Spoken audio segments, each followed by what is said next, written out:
Hello there, welcome to the first ref show of 2016. The opening item on the agenda is to wish all of you, including referees, match officials everywhere, a very happy new year. We'll debate the first action of 2016 here, and in the second part of the show, we'll talk about the points you've raised, because you've been prolific, raising so many questions about the video referee debate and also the possible use of sin bins. So we'll come to that and some championship action, one or two incidents in the championship to reflect on in the second part. Meantime, welcome to David Hirst and to Mark Halsey. Happy New Year to you two as well, by the way. Has it been a good start to 2016 for match officials or not? What do you think? Yeah, I think generally after the Boxing Day fixtures and the 28th, I think was a bit of a lull. I don't think it was as good as it should have been, because there was numerous errors over the two days. But I think on the whole, I think looking back on Saturday, thinking that some of the referees put in some quality performances. 2 matches in 3 days, effectively, around that time, takes its toll. Is that the reason for the higher preponderance of errors? Or well, not? I'm not so sure, because this year was the first. Two games in 3 days. Yeah. That's what the game is. That's what the job is. Yeah. We've just been speaking earlier of players being able to play 2 games in 3 days, referees and officials doing the same. I mean, I just can't see where it should become a problem. And they also had transport laid on. That's what I was going to say. From the Boxing Day, the 28th, and on Saturday, they all had transports picked up from their houses and taken wherever they were refereeing to the games. What are you laughing at? Really? Players get transported to the games. To be honest, I never saw the New Year's honours list. I didn't realise they'd all got knighthoods, to be honest. It's good to have our old mucker back in my old drinking pal, the old red I mean, club, it's great that they do that, and but I mean, to put mistakes and everything down to being tired as a referee or an official, that's crazy. I mean, are we going to just open a can of worms for players to do it, for managers to do it? And yeah, but you get squad rotation of players these days. Squad rotation. They wouldn't do if I was playing, because I'd be knocking the manager's door down if I weren't playing, just because he wants to change the rotation of the team.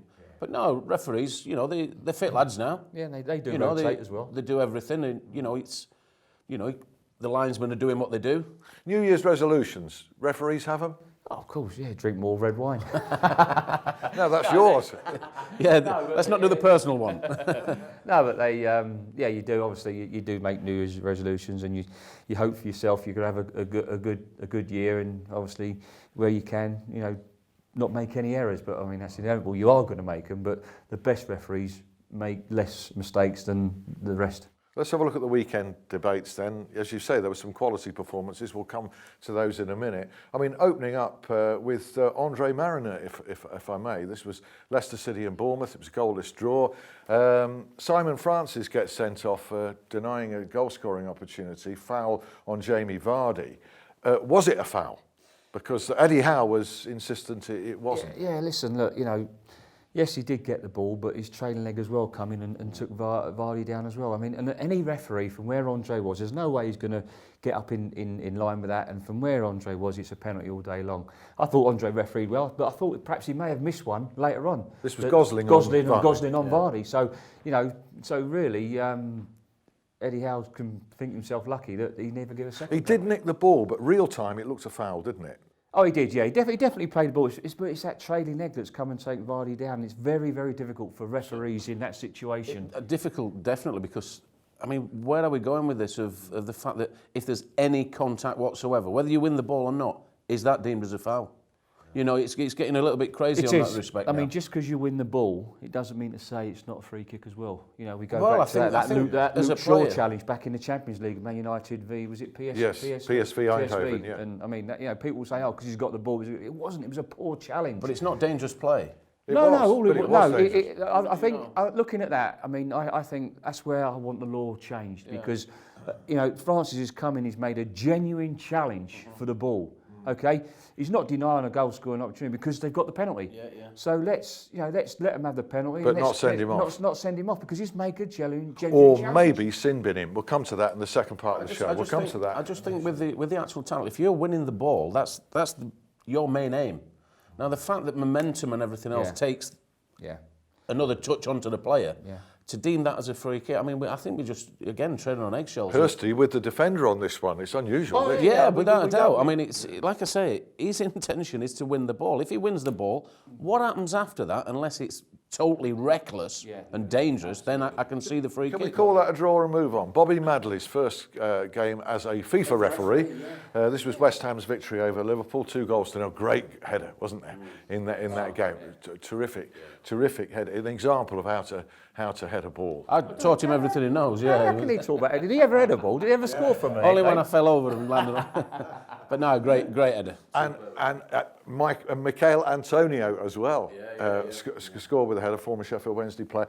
But we all know a clear foul was unpunished in the build-up when Antonio won the ball unfairly. How did he miss that? Because he was very close to it. Well, we've just been talking about the Bournemouth situation at Leicester with Francis. This is exactly the same. It's impossible, okay? For me, this was a bread and butter free kick. And as a referee with Andrew's stature, that was just an easy free kick to give. No problems. He's not going to win the ball from where he is. And, perhaps you've got to look at the way Robert sort of, his awareness, his reading of the game, his anticipating of play, and perhaps he just wasn't fully focused at that time. And I watched the game, and I think Robert's a great young talent, and I think he's got to look at the way, he's, like I said, he's anticipating play, his movement, he's static a lot, he's not on the move, and for me it's so important for a referee to read the game, because you're then getting yourself into positions when the ball's in dead ball situations. Yeah. I mean, we spoke about it before, the fact of reading the game and preempting what could happen, not what's going to happen, what could happen. But having said that, it was then another, it went from a long way up to the other end, and then you got to look at say, well, hang on a minute, should have Liverpool defended it better? But then you always go back to that refereeing error, don't you? Not the way certainly the managers would, definitely. Absolutely. Let's come on to one for Hirsty here. This was Lee Mason's match. This was West Brom Stoke, 2-1 home victory there. The sending off of Jeff Cameron. We'll come to you on that in a moment. He got sent off, whether that was right or wrong. I'm going to say now it's not a red card. Okay, you say not a red card. He was sent off for, quotes, violent conduct, for raising his arms. Jakob's reaction there in going down effectively decided that decision. Well, decides the red card, doesn't it? With the cheeky little look and, hoping to get the player sent off and achieving that. I mean, we go back to the terrible word that does get bandied about of cheating. The player gets sent off and nothing happens to the criminal, if you like. Because I know watching that, what I was annoyed about, and I'm sure millions of TV viewers were annoyed about the reaction, not the supposed offence.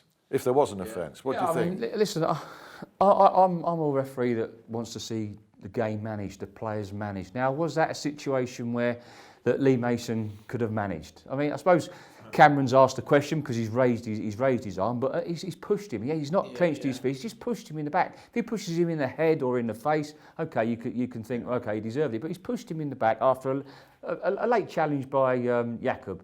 And the moment his arm's up there, he's asking for trouble. Isn't he? He is, but it's not. Is that violent conduct? No, it's not violent conduct. Is it adopting an aggressive attitude towards an opponent? Yes, it is, which is punishable by a yellow card and a caution. For me, I would like to see Jakob dealt with by the FA for getting Cameron sent off. Now, for me, do you give them both yellow cards for Jakob deceiving the referee and adopting an aggressive attitude from Cameron, or could you have managed it? I would have liked to have seen it. Referee, get in there, get him aside, give him a good talking to, shake hands, and let's get on with the game. Common sense. Bit of common sense. And seeing how bad the actual offence is. That's a situation where the referee could have managed that Is that a situation where the crowd has a lot of input on that?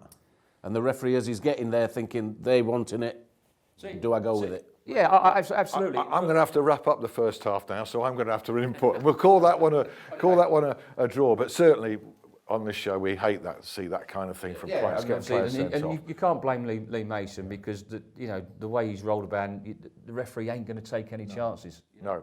RefCam rated Kevin Friend and Michael Oliver very highly in their matches. It seemed that all went well for Anthony Taylor, for Martin Atkinson, and for Mark Clattenburg. We'll just mention Craig Pawson in a moment. Mark Clattenburg, Norwich and Southampton, 1-0 victory. Victor Wanyama sent off for 2 reckless challenges. Second yellow 2 points. Second yellow administered while the guy was on the ground. Technically, are referees discouraged from doing that? I would say to any young referee that's watching, always wait for the player to get up and then show him the yellow and red card, or if you're going to show him a yellow card, red card, just wait for him to get up. But in this instance, I watched the game and it took an age for the Southampton player to get to the floor. He was taking his socks down, he was taking his shin pads off, and I just thought perhaps he was just sort of taking the mick out of Clat. So I think Mark's thought, well, that's it, I'm not having this. Bang, bang, get him off the pitch. Because it took an age for him to get up. Yeah. So normally, yes, you would wait for the player to get to his feet, but I think on this occasion, Mark had lost his patience with the player, and it showed because Koeman was very upset with his player, the way he acted, and I understand that Koeman did apologise to the referee for his player's behaviour. So that's fantastic to see. How refreshing is that to see? Absolutely refreshing. In the second half, we'll talk about learning opportunities to talk about one of the referee's performances, Craig Pawson. We're going to have to wrap this one up, but we will be back. You can see they've got lots to say. Join us for the second part.